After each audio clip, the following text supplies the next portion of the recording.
Dear children, good morning. Today, let's discuss about agrarian reforms. Agrarian reforms are of three types: technical reforms or green revolution, institutional reforms or land reforms, and general reforms. Today, let's discuss about institutional reforms or land reforms. We know during colonial period, agriculture became stagnant. How?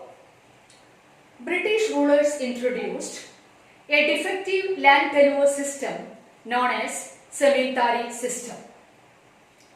Under Zamindari system, the actual tillers or the farmers, they have no ownership over the land they till.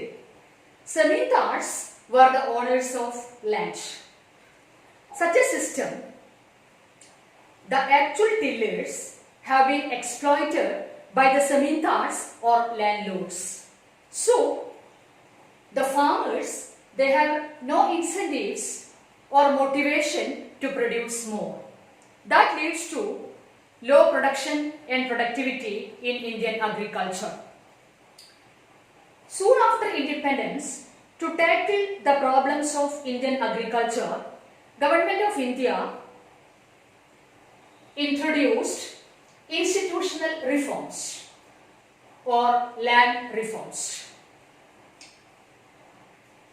Progressive land reforms legislations were implemented by the Government of India soon after independence so as to abolish Zamindari system and to confer or to give the ownership right to the actual tillers or cultivators.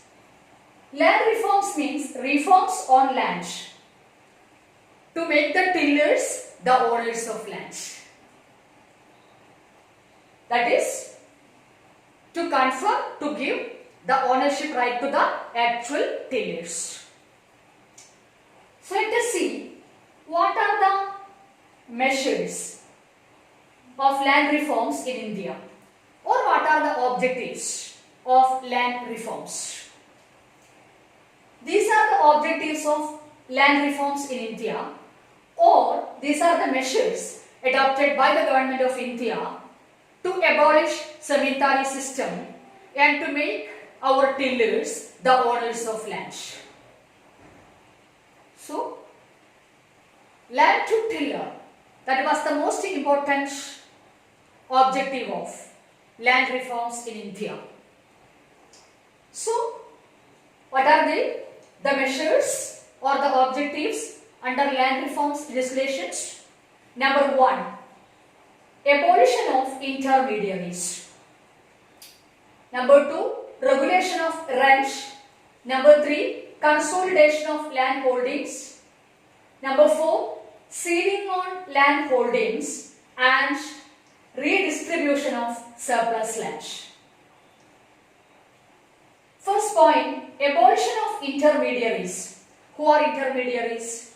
Zamindars were the intermediaries between the actual tillers and the government. They are the middlemen.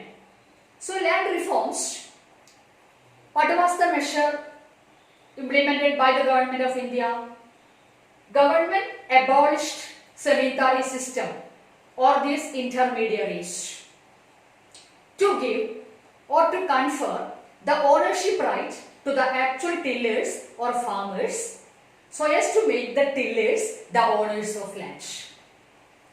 I told you agriculture became stagnant. That leads to low production and productivity during British rule.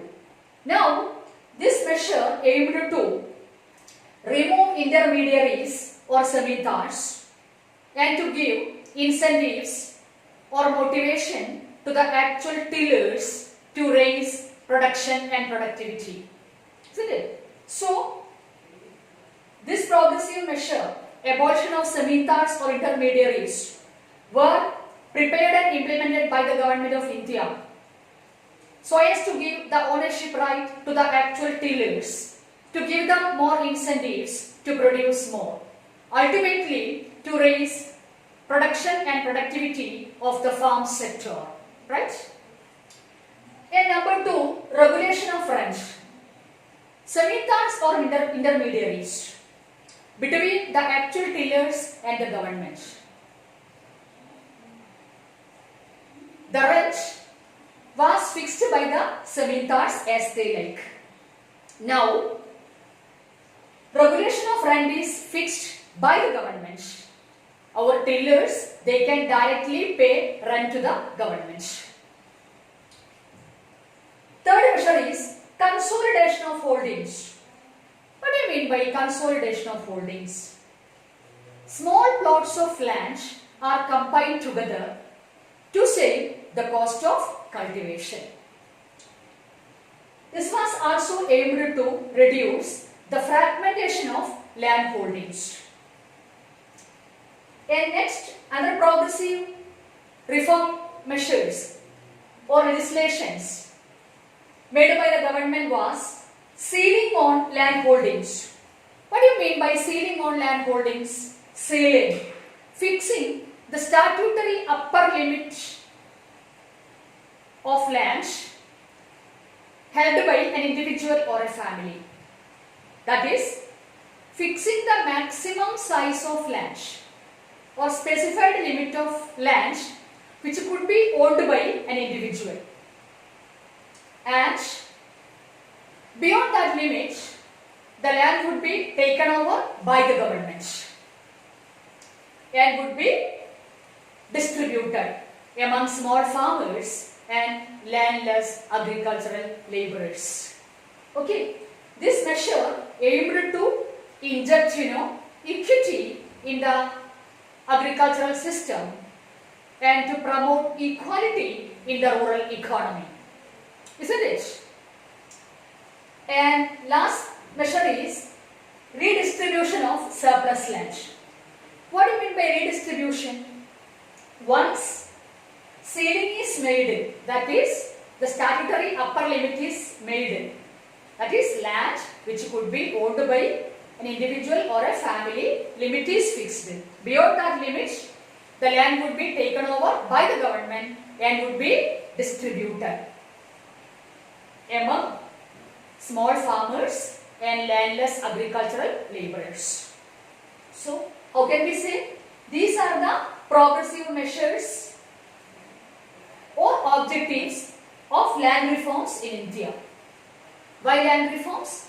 The reforms in the agrarian sector to abolish the intermediaries or zamindars between the tillers and the government, and to ensure the ownership right to the actual tillers, to give them more incentives to produce more. Okay? Why ceiling measures introduced? To inject equity in the agrarian sector. What is the importance of regulation of rent?